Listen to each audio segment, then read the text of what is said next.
welcome to our weekly podcast. My name is Kyle Saldi. I'm Chief Revenue Officer at SeedPod Cyber. And with me, I have Sinclaire Morris, who heads up our account management team. And not with us is our fearless leader, Doug. Doug had to take a break today. I know it's not due to the snow for us in the Northeast. It looks like we're going to get 1 to 2 feet this weekend. So he could be out grocery shopping right now. I know a lot of people. My father texted me, get my milk and eggs. I don't know if that's still a thing. But today it's just Sinclaire and I. And we have just a little bit of a shorter episode that we're going to put together. So first off, Sinclaire, how you doing?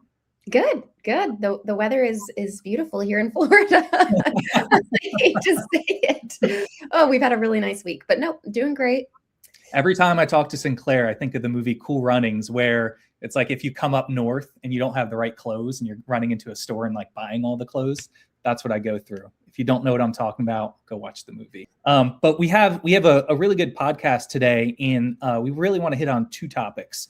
One, just talking about some recent cyber events in the news and some upcoming cyber events that could happen that have big businesses and some big events a little bit nervous. And then 2, we want to pivot for a minute and talk about, especially in the small business market, talk about our MSP partners and talk about some controls and things around that. So we'll hit on both. But first, Sinclaire, I want to push it your way. So I understand, as usual, it's kind of like flavor of the week or month. There's a new cyber event happening. What's going on? What have you seen that our listeners need to be aware about?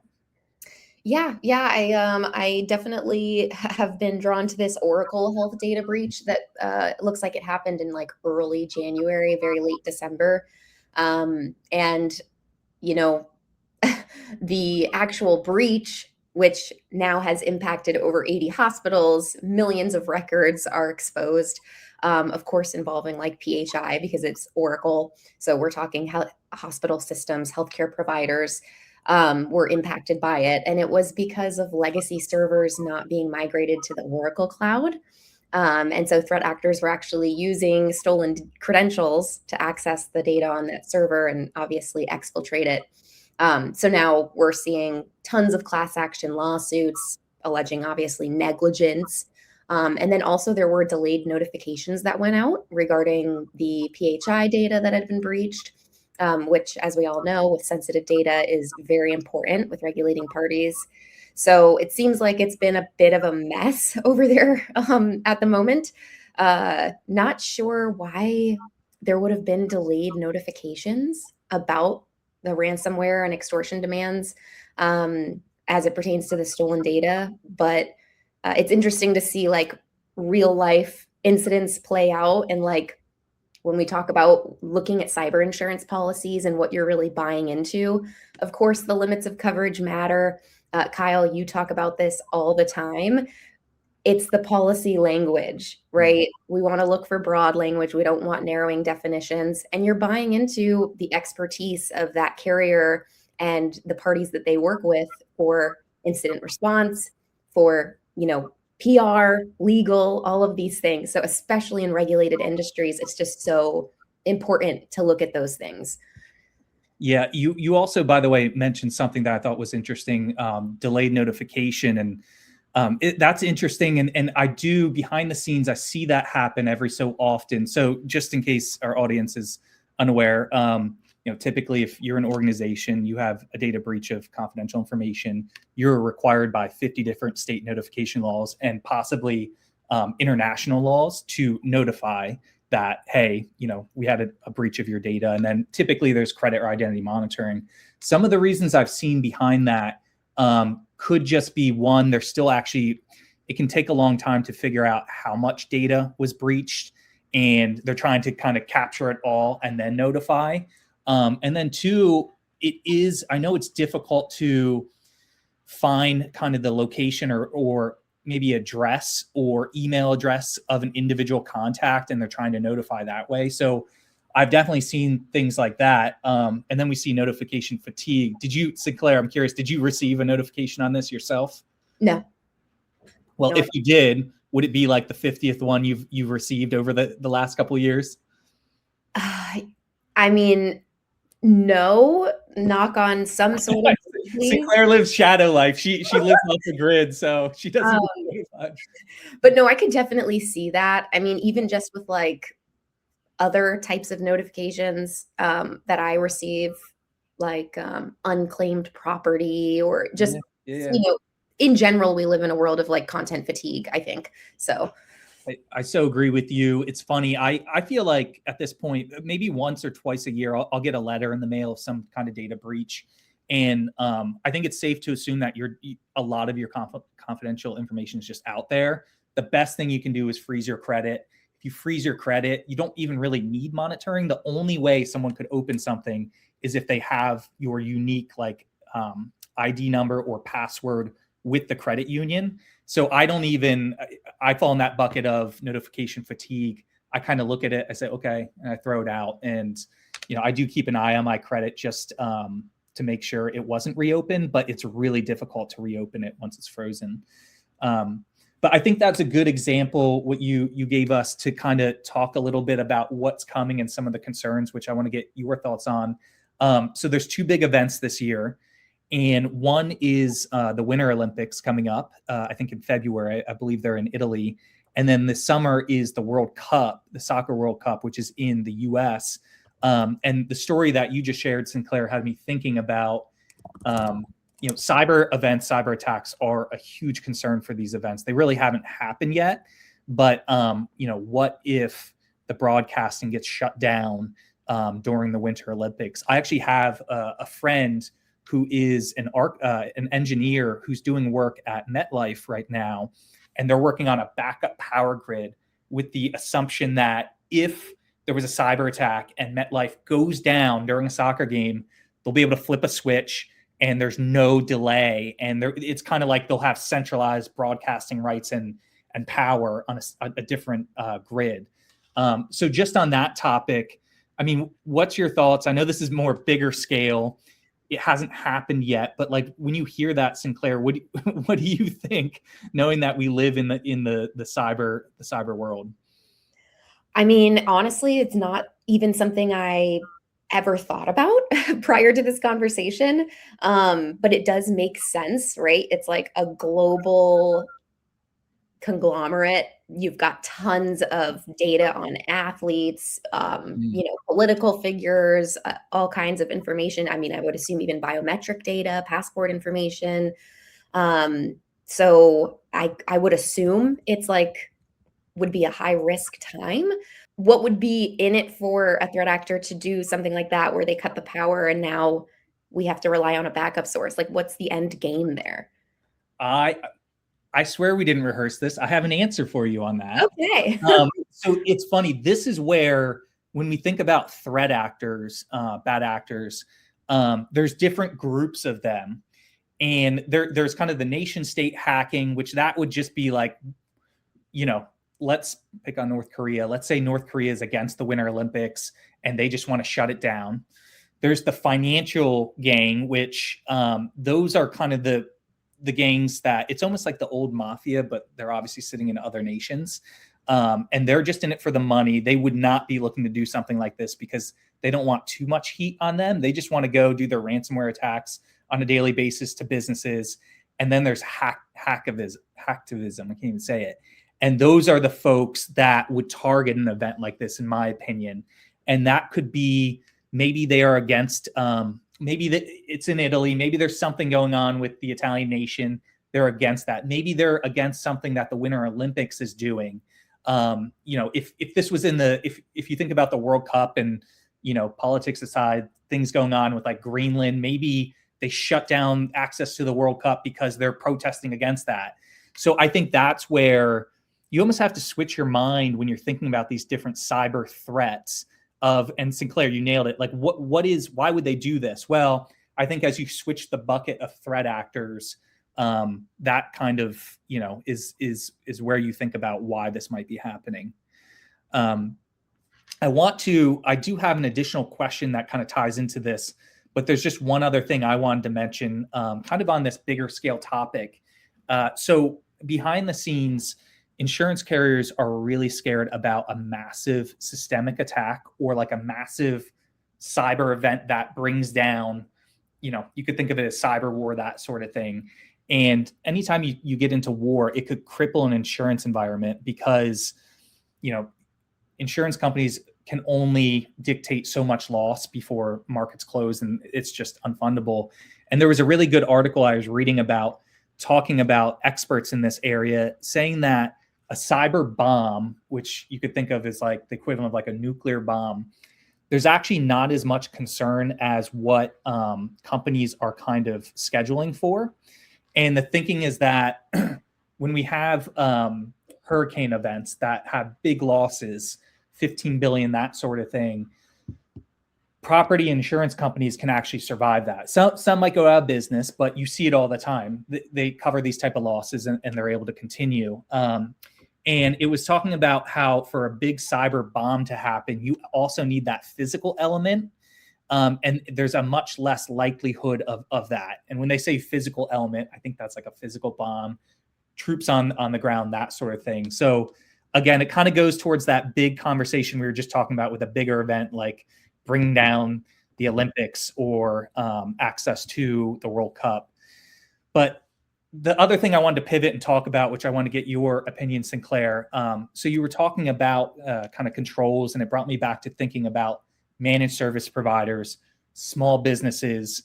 We know, and we've talked about a million times here, that our managed service providers do such a good job for their clients to secure them, to make sure that they're protected. But how do they actually, are they checking on this? Like, what does that look like? Do they put, protections in place on a cybersecurity front, and then they're just like, hey, good luck. Hopefully you don't have anything. Like, what does that actually look like in practice? You work a lot with our MSP partners. What's your take on that?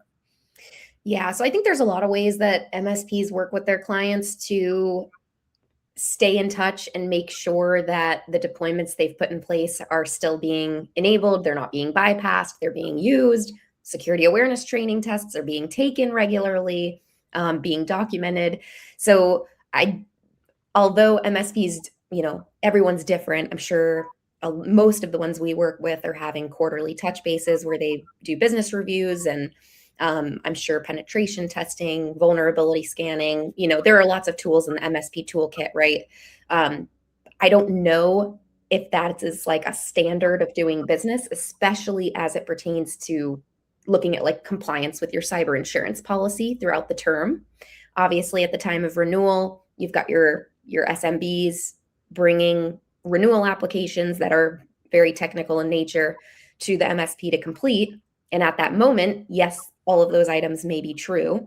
And then from there, as the policy term goes on, things might fall off. Like I mentioned, the security awareness training is one, but also like just drift, MFA exclusions that you might put in place temporarily, or opening an RDP port temporarily, not deploying a patch because you don't want to have a moment of disruption. You want to put it off for a couple of weeks because you're busy or whatever the situation is.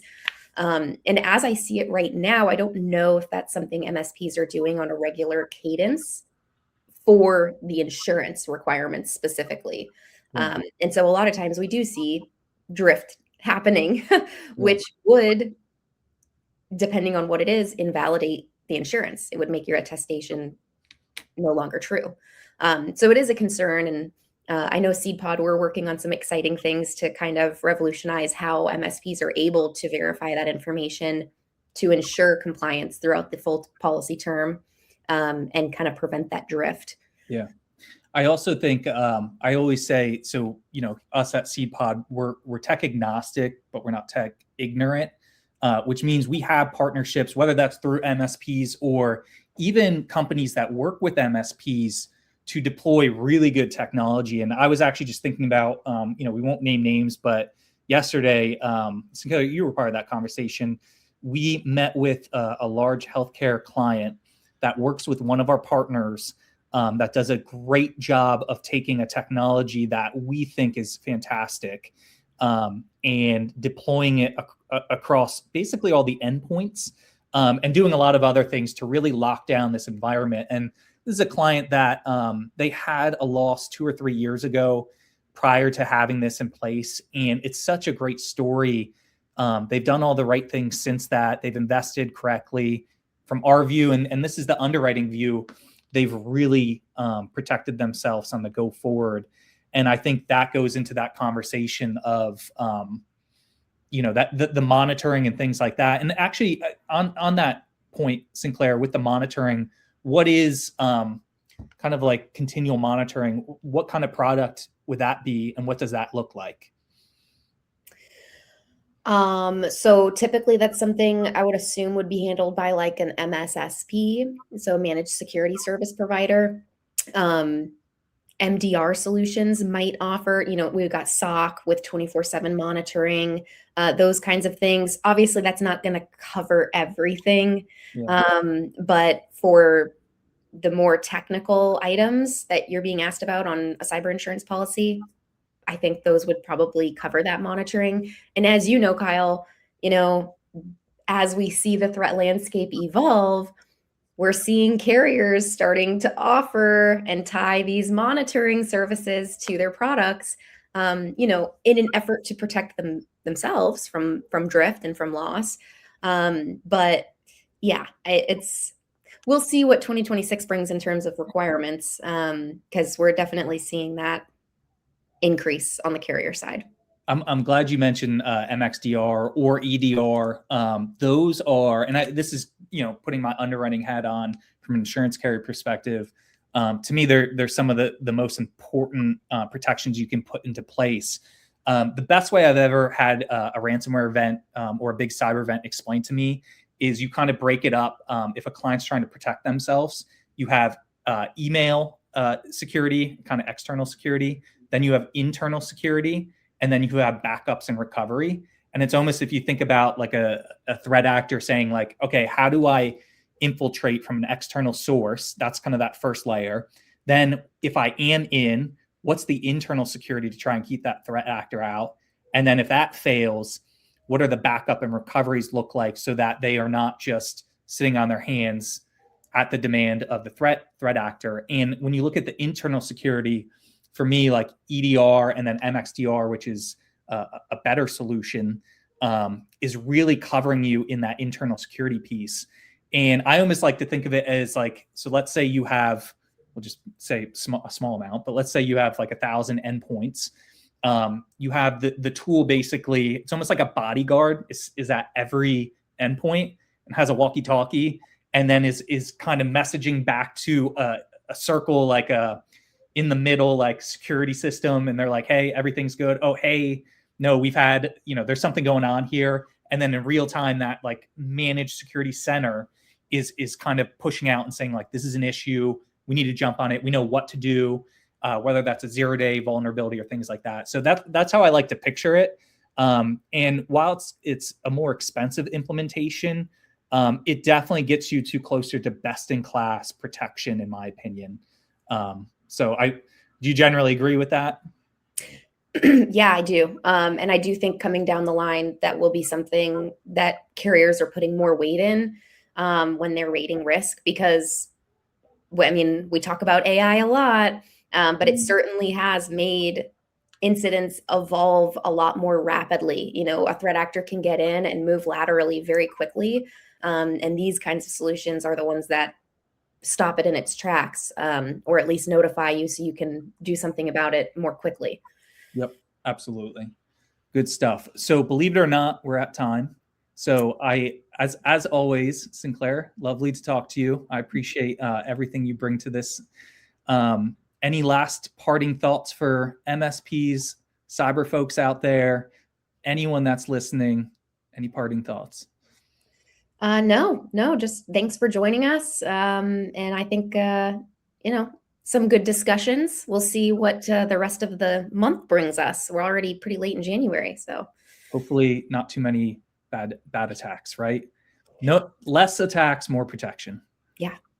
Good stuff. All right. Thank you, Sinclaire. Everybody, thank you. Have a great day.